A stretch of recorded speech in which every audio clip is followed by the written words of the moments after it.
Ang issue, ang gusto ni Vice President Binay, meron siyang kodigo, meron siyang notes. Naghanda daw siya for 2 weeks na may notes.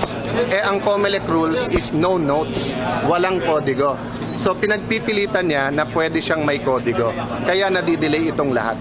From the first debate at 4 na meeting with COMELEC, parating sinasabi sa kandidato, hindi pwedeng may kodigo.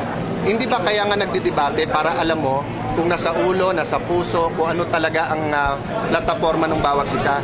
Ibig mo sabihin, pag walang kodigo si Vice President Binay, hindi siya makakapagdebate, hindi niya naalala kung ano ang kanyang plataforma.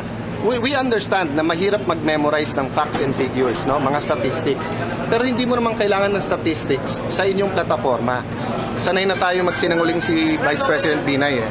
I mean, totoo man na yung representative ng Channel 5 yun ang sinabi sa kanila, ang COMELEC sinabi sa kanila with their representatives na yun ang rule. In debate number 1 sa CDO, sinabi na po sa kanila na hindi magbabago ang rules, strictly no notes. Gusto mo tamakbong presidente, you're running for president, hindi mo kaya magdebate nang wala kang notes?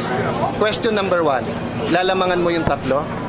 Question number 2, palalabasin mo sa publiko, mas magaling ka dahil ikaw may kodigo, sila wala. Question number 3, okay sa'yo, hindi matuloy ang debate? Hindi malalaman ng tao yung sagot nyo sa 12 issue just because wala kang notes, di ba? So even if si Mayor Duterte ang gumawa nito, ganito ako magsalita. Kasi it's about fairness eh, di ba? Yung gusto mo maging presidente, sabi mo isang batas sa lahat ng Pilipino. Pero gusto mo makalamang sa batas pagdating sa'yo. So it's just unfair, no?